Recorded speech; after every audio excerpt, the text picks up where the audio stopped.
C'est aussi ce qui a fait ce que je suis aujourd'hui. Ce qui m'a forgé mon caractère, si j'avais pas été dans cette cité, je crois que j'aurais pas eu envie de découvrir le monde, la vie, loin de là-bas en fait. On vivait tellement dans la misère, parce qu'il faut dire les choses, hein. Nos parents, ils n'étaient pas riches. Du coup, on était obligé de faire des trucs bien et pas bien pour avoir ce qu'on voulait. Mais du coup, ça m'a aussi ouvert les yeux sur le fait que ben, c'est pas en restant dans ta cité que tu vas t'en sortir et que si tu veux t'en sortir, faut bouger de ta cité et aller découvrir ce qui se passe ailleurs. Parce que c'est peut-être là qu'est ton destin en fait. Tout ce que je peux dire à cette cité, c'est merci. Parce que quelque part, elle m'a ouvert les portes sur un meilleur lendemain. Vivre dans une cité, c'est une expérience unique. Un lieu où l'on n'est jamais seul, où l'on ressent une promiscuité parfois pesante, mais c'est aussi un espace d'entraide et de solidarité. Pour les garçons, plus encore que pour les filles, elle se révèle comme un terrain d'apprentissage, une école de la vie. 20 ans après, j'ai retrouvé mes copains d'enfance pour qu'ils me racontent Paga, notre cité, leur cité. La Cité des Hommes, une série documentaire de Seam Boutata, réalisée par Samuel Hirsch, pour le podcast À suivre sur Arte Radio. Épisode 9, l'héritage.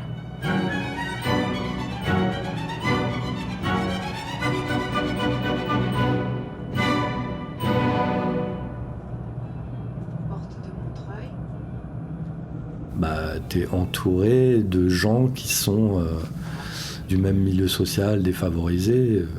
C'est une sorte de parcage ou de ghettoisation, enfin, appelle ça comme tu veux, mais voilà, tu te retrouves avec des gens qui vont pas t'élever intellectuellement, parce que voilà, il y a un entre-soi, enfin, on parle souvent d'entre-soi pour les classes aisées, mais là, il y en a un autre, mais qui favorise davantage le basculement dans la délinquance. Dans cette cité, en tout cas, et puis je me réfère à tous mes amis que je côtoie encore aujourd'hui, qui ont tous réussi d'une manière ou d'une autre, qui n'ont peut-être pas fait de longues études, mais qui ont monté des boîtes.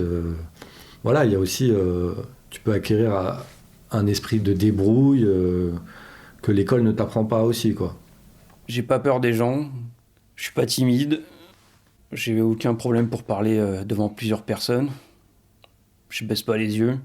J'ai pas un voile devant le visage qui me dit faut pas faire ça ou quoi que ce soit. J'essaye et après on verra quoi. Est-ce que ça m'a apporté la cité ? J'ai appris à fréquenter plein de gens venant d'horizons différentes. J'ai appris à insulter dans 15 langues différentes. J'ai appris les saveurs de 15 pays différents. Il y a une certaine solidarité, on pourrait parler de valeurs en fait. Il y a quand même une éducation. Mon éducation n'a pas été faite chez moi. Mon éducation a été faite à la cité. C'est les grands qui m'ont éduqué d'une manière ou d'une autre. Aujourd'hui, je ne bois pas, je ne fume pas. Mais pourquoi je ne bois pas, je ne fume pas ? Quand je suis parti au collège à Saint-Blaise, on sait que Saint-Blaise avait une très mauvaise réputation. Ils m'ont pris à part, je parle des grands. Ils m'ont dit, écoute, Roby, tu vas aller à Saint-Blaise. Nous, ici, on ne fume pas, on ne boit pas. Si un jour tu viens et tu fumes, on te défonce la gueule. Et tu rentres plus à la cité. Donc, c'est-à-dire que j'avais une interdiction de territoire, et qui fait que quand moi, j'avais... on a tous, à un moment ou à un autre, au collège, après une taf, j'ai oublié le pain. Je l'ai fait, mais directement après, ça résonne dans ma tête. Donc, la cigarette, j'ai dit non, et l'alcool, j'ai dit non, et jusqu'à aujourd'hui, à 43 ans, mais j'ai jamais fumé, j'ai jamais bu.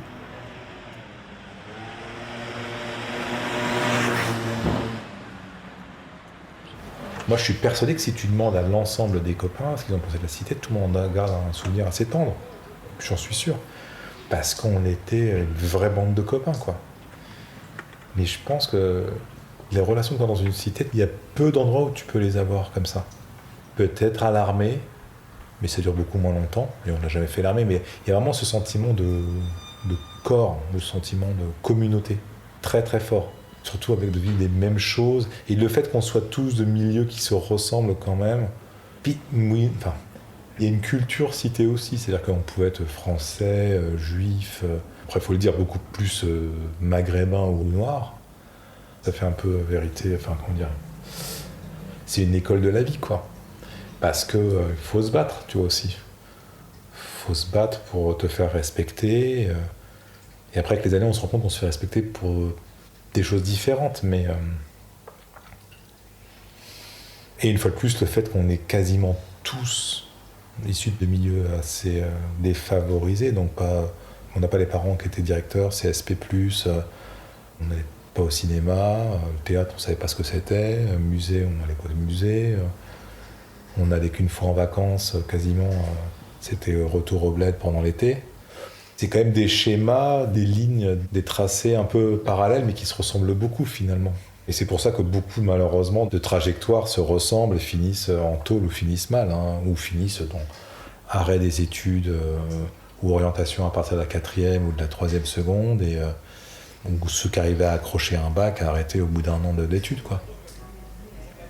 Alors qu'on était tous partis du même endroit. Et tous, on était à la même école, et on habitait tous dans le même immeuble. C'est ça qui est drôle.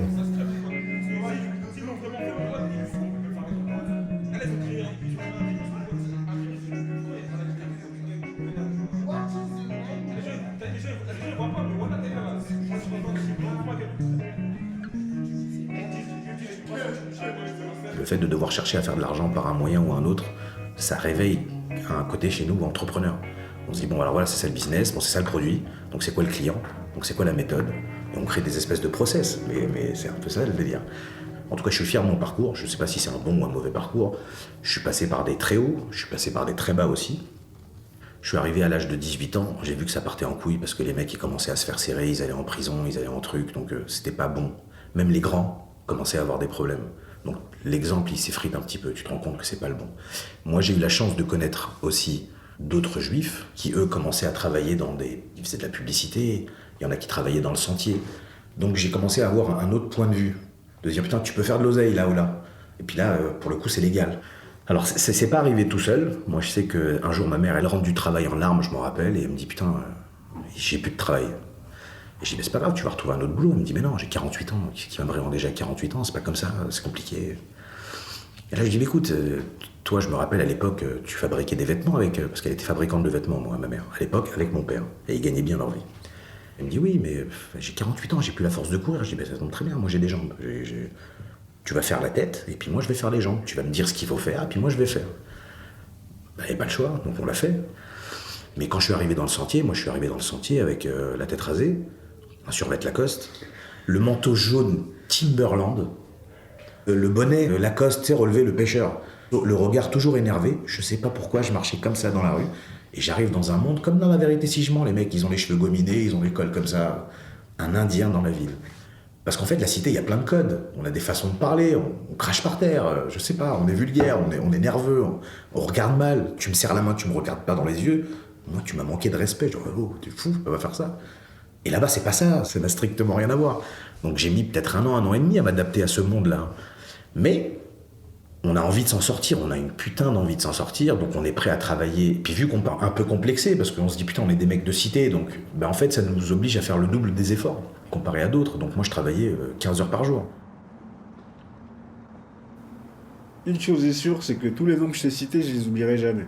C'est comme une empreinte un peu. C'est entre l'adolescence et l'âge adulte, je pense que c'est là que tu te modèles un peu. Que tu te fasses des amis ou pas, en tout cas les gens avec qui tu grandis à ce moment-là font ce que tu deviens après. Tous ces gens-là, je peux pas les oublier, ils sont dans ma tête et c'est à vie, quoi. Tu vois, on est là encore aujourd'hui à en parler. Leur visage, il est dans ma tête. Enfin voilà, eux m'ont marqué, ouais. Il y avait une volonté et une envie d'aller vers les autres.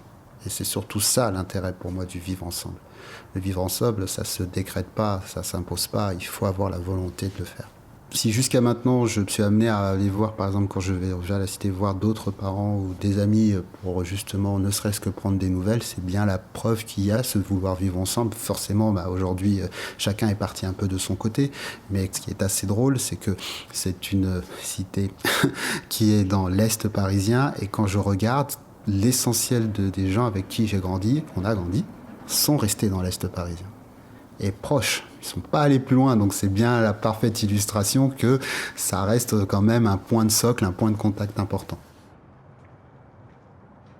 Je me rappelle toujours quand on parlait de Chirac et Balladur, des amis de 30 ans, puisque Balladur avait trahi l'amitié de 30 ans Et donc, nous, c'est des amis de 40 ans maintenant. Hein. Enfin, de 40 ans, j'exagère, mais 35 ans, quoi. Et ça fait 35 ans et ça dure.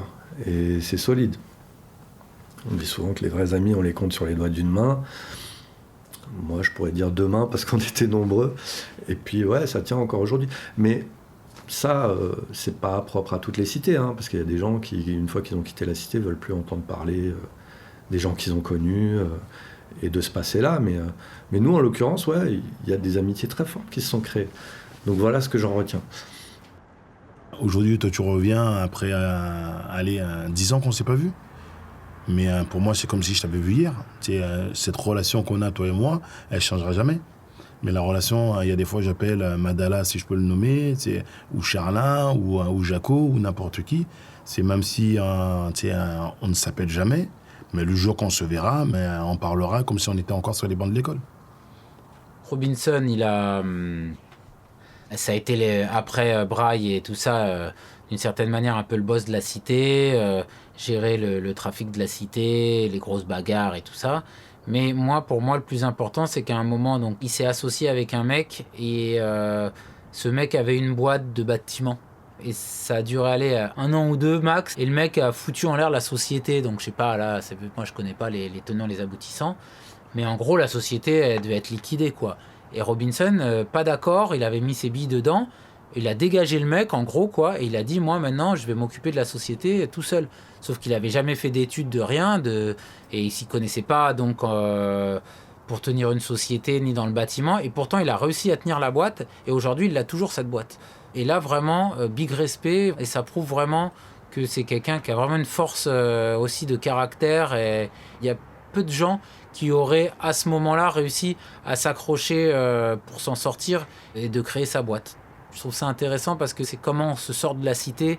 Il faut arrêter de faire les pleurnicheuses les uns et les autres. Moi aussi, je suis rentré dans l'audiovisuel. J'avais juste mon permis de conduire. Et j'ai dû repasser mon bac pour avoir la convention de stage, pour avoir des stages.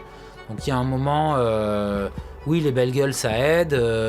Les sales gueules, ça aide pas. Mais je veux dire, si t'as une sale gueule, tu peux quand même faire du cinéma, quoi.